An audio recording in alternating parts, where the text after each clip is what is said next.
So in this video, I'm gonna be showing my mother j.cole for the first time. Showing my mom j.cole for the first time, and it's gonna be the Fall Off, some of the songs from the Fall Off, the new album, and allegedly j.cole's last album. So we're gonna see how that turns out. I never trust a rapper whenever they say they're retiring. But anyways, just gonna go ahead and get into it because I'm hyped to play these songs, and yeah, let me know what y'all feel about it. If y'all can see what that is, you're gonna see what she about to listen to. So I haven't seen or heard what he's about to expose me to. I apologize in advance if you see shock and awe, because ain't no telling what this one. Ain't no telling. What he gonna have me listening to? It's gonna be a few of these joints. So yeah, we gonna hit her with three, just some three random ones, and yeah, let's go ahead and get it. All right. Let's get it. But first, you ain't even gonna ask me how I'm doing or nothing. Well, there's an interest. There's an intro that I'm doing, like, hey guys, it's gonna be we listening to blank, blank, and blank. But you ain't asking me how I'm doing today.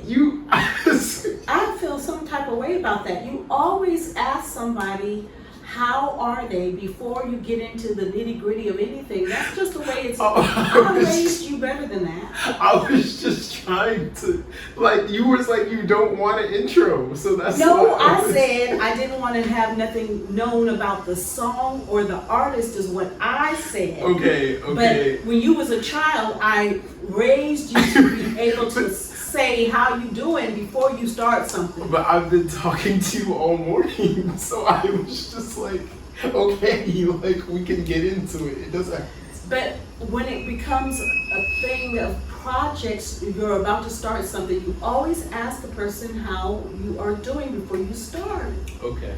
How are you? Am I wrong? I am not. I feel like I've been talking to her all day. Please, so please inform him that it is common courtesy, but also his manners that he was raised with, to ask somebody how they doing before they start something. So how are you? I'm fine, thank you. Okay. Let's proceed. Okay, all right. So now we can start, right? It's okay, right? Yes, it's fine. Okay, all right. Okay, sure. All of y'all niggas is pussy, shooting at ops and run from the cops, and I don't get it. I ain't suggesting you fire your weapon at 12, but hell, why in the fuck? Questions. You have a question? I have questions. Question. Is the person singing the same person that is rapping? There's 3 different people vocally on that song. Thank you. Yeah. Okay. The first sentence was a shocker a little bit. I'm always very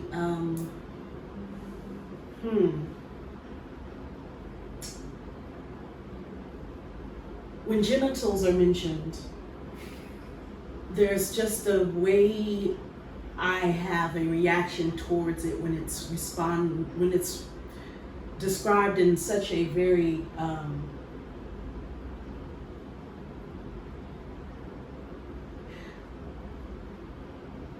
there's no imagination when it's just out there put in a certain word or two. There's no leverage of imagination, exploration, or wordplay. It's just boom, it's there, and it's just very jarring to me. For others, not so much, but it is to me. I think the way that they took variances within the song, they provided, it was not a monolithic type of style. It took you on different journeys with different parts of it was like a composed composition.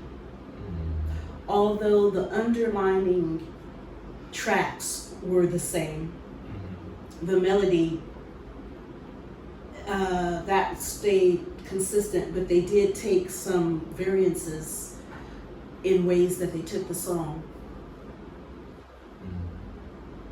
But that's all I have to say on that. Okay. Yeah, I was just about to say, do you want to guess who you think that was like singing on the last part? The very last singer? Yeah. Because I know you know her, so that's why I'm like, I don't know. that's interesting. I don't know. Huh. Who? It was Tim's. Okay. Yeah. But who was the artist? It's j.cole Okay. and also Future, Mm-hmm. and which I've talked to you about Future, but I don't know if you could recognize his voice based off of like hearing his songs. Not yet. And then there's Tim's Mhm. that was at the end, and she has a very unique voice, honestly. So, Yeah, I was not okay. able to pick that up. And sorry, Tim. you also you don't know Alchemist, but that's produced by Alchemist. So I actually do know. you do know the Alchemist. Okay. I do. All right. Well, I did. all right. So I think we got this one's long. I mean, you do be listening to long songs too. Yes, I do. This one is 6 minutes long. Oh, that ain't But nothing. you know, yeah, it's That ain't nothing. I just it's a lot of different phases in the song. So you know, Okay. yeah. Hopefully they don't have Ship jokes.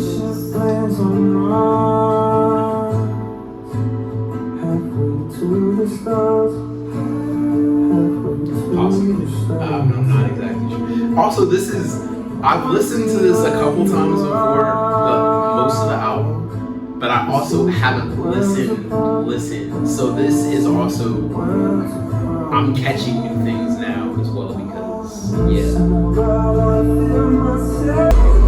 We're gonna turn here. I feel a turn happening.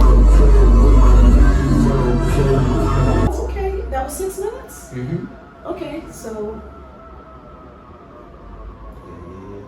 it's still in Yeah, this is them. there. Yeah. Still j.cole. Yeah, this is All the, of these are yeah, gonna be- all okay, of these, got it. yeah. I like the cadence of the rap on this particular one. What's the name of the song? 39 intro. So this is Okay. he broke apart the album into 2 separate albums. So he has the 29 side and the 39 side, as in him at 29 years old and him at 39 years old, which he is now. Okay. And so that was the intro see. to the 39 side. Yeah. Okay. I really liked the cadence of the rapping on this. I liked the melodic flow. Again,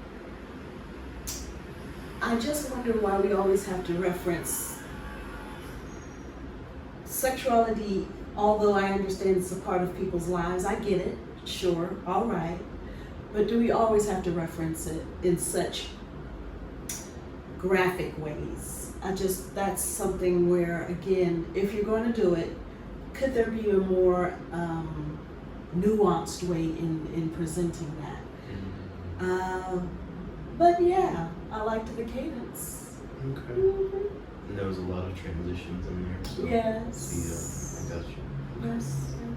Okay, yeah, that's what I was saying, because the next song I did want to play, because it's just the next one after, so we just gonna get into the next one. And also, let me just say, I understand people are artistic, they can present their art any way they want, because I don't want y'all trying to come for me. Talking about it's art and people have a right. You are correct. I 1,000,000%, people do have a right to present their art in whichever way they decide and choose. I'm saying I choose if they want to present themselves like that, where their sexuality or their sexual experiences, whatever they may be, in such a plain in your face, just strongly, I just feel like I choose not to be a part of that expression. That's all. And that's totally okay. Woo-hoo! Okay. About the last one. Mhm. I'm sorry.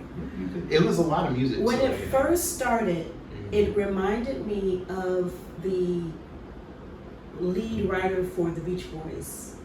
Brian Wilson. Yes. Mm. Just the way Interesting.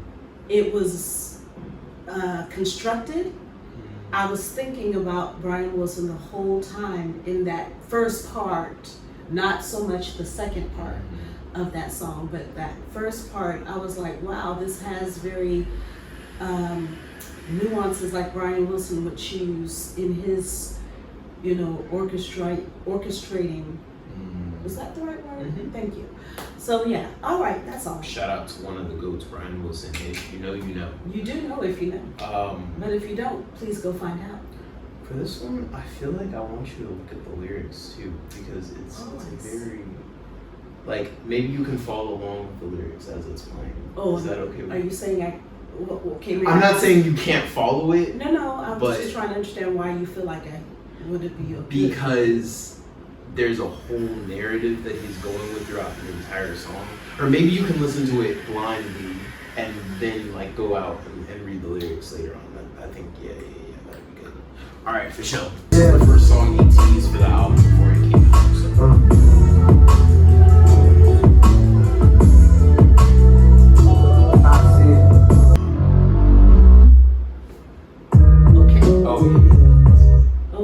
Oh, I should have played that one too, cause that. Oh. Okay, wait.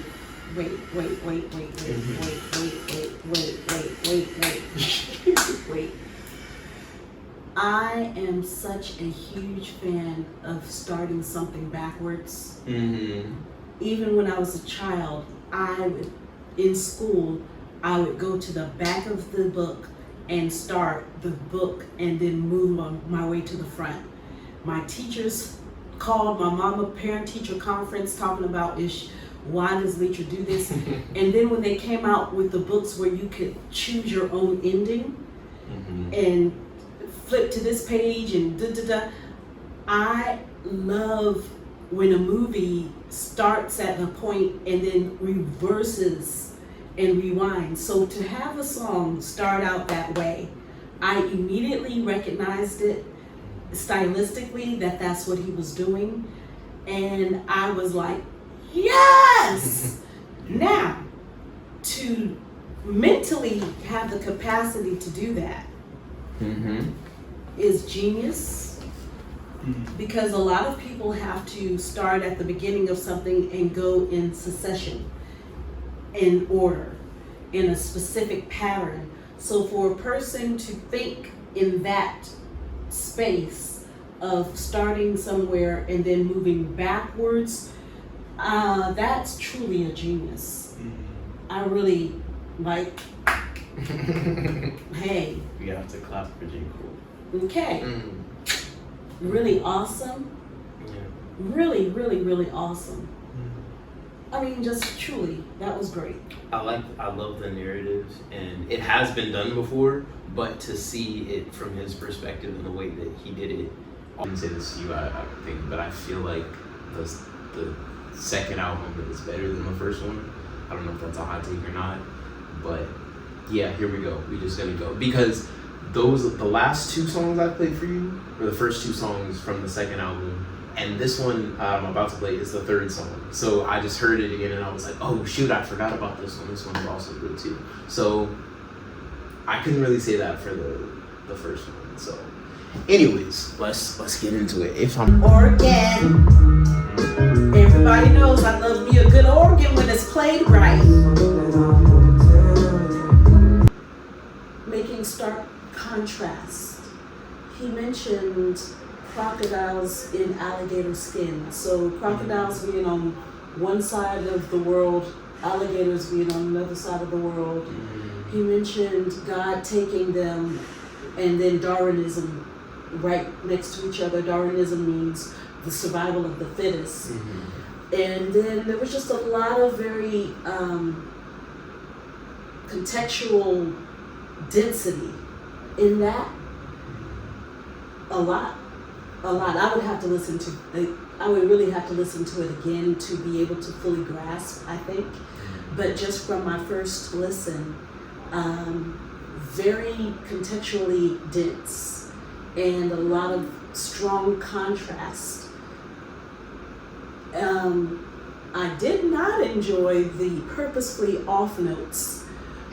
I don't enjoy that at all. But of the singing. The singing, yes. So to sing off, to purposefully, intently. By the way, she's a vocal coach, y'all. So if she hears any singing period, she's gonna be listening with that direct. But vocal coach ear. I see. Well, again, it correlates with the rest of the song where he was making contrasting statements. The singing off with the right notes, it works for this song, although audibly I don't enjoy it. It literally makes me crawl. However, it was successful, I feel, in how what the song was doing in a whole. In I get it. yeah. Yeah. Okay. But this is her. She's a vocal coach. That's what I'm saying. She's a vocal coach. So she listening with that pristine ear. That pristine ear. But it works for that song, cause yeah. And also, I don't know if you knew who it was that was singing in the background. Maybe because she didn't get her own space. And she was singing off on purpose. So who was it? That's Erykah Badu. So that's why I was like, and there's a whole bunch of like nerdy tidbits about the song, but like yeah, I get it, Erykah, Miss Texas, I understand. She wanted, or no, I'm not gonna say what she wanted. Definitely, actually, I was hearing her talk about. Because I was talking to another homie of mine, shout out Dre if you're watching this. We were talking about how I was telling him how Jill Scott and Erykah Badu had a verses on IG Live like around COVID time, and that was like one of the first ones that they did. By the way, if y'all haven't watched Jill Scott on Tiny Desk, I bet it's fire. Do that. Yeah, I bet it's fire. After you watch this one and subscribe to this one. Subscribe to the channel. Subscribe. ASAP. But then after that, like, comment, subscribe, share, all of that on this one. But then go right on over there to that Tiny Desk and listen to Jill Scott. Sorry. But no, I was saying, she had a versus with yeah. So when she was, because I haven't watched it since it happened, and so I was looking at it a little bit, and Erykah was saying that for her first album, she's super grateful for all the people that helped to engineer it and like make sure like the mixing was well and everything. But the demo versions of most of those songs were super rough. And she was saying in hindsight she wishes that she would have kept it a little bit more that way. More of the raw, yeah, exactly. Okay, yeah. So I say that because I mean that's her personality, but also for a song like this, it's like the mix is clean, and this is where I turn on my producer ears. Like the mix is extremely clean. But maybe specifically for the singing itself, they wanted like that, like dusty, like rough around the edges, like raw sound. And I'm not opposed to raw. I'm not opposed to edgy. I'm just opposed to off. I get it. However, again, I say for this song, I feel it was the right choice with the way he was doing the song, if that makes sense. Yeah, okay. So yeah. So you would say your favorite song out of the ones that you listened to was the one where he was rapping in reverse? Yes, the name of that song is... It's called The Fall Off is Inevitable. The Fall Off is Inevitable. That's the name now, of the song. I will have to say, I need to track back and say, track back. Backtrack. Yeah. Get me right, thank you. Backtrack. Right. When he got to the part where he was back into the mother's womb, then he said repeatedly, and now I'm no more, or something to that effect. And now I'm no longer here on this earth. Right. I'm just curious whether he was thinking in his understanding, was he here in spirit prior to being inserted into his mother's womb? Or if he felt like, I just, the way he worded it made me wonder. So anyway, that's just something I thought about. We can go over the lyrics too if you want. Like, No, I heard the lyrics. Oh, okay. I was just trying to understand what like he meant. What he meant by What it. he meant by it. Mm-hmm. Yeah. Mm-hmm. Guys, that was me showing the fall off to my mom and her reacting to a few songs. Let me know in the comments if there are any other videos, or sorry, any other songs that we should react to, any other artists that we think that she would like. I could even maybe play her the original version of The Fall Off Is Inevitable. Obviously, is a great song, but we know where it came from. It came from Nas with Rewind. That's like the original version. He was the first one to do it. So we can even maybe get into that at another time. So let me know how y'all feel about the video. Thank y'all for watching. Thank you. Subscribe to the channel Sure. for another one next week. Do it. And we're going to see y'all in the next one. Bye. Peace.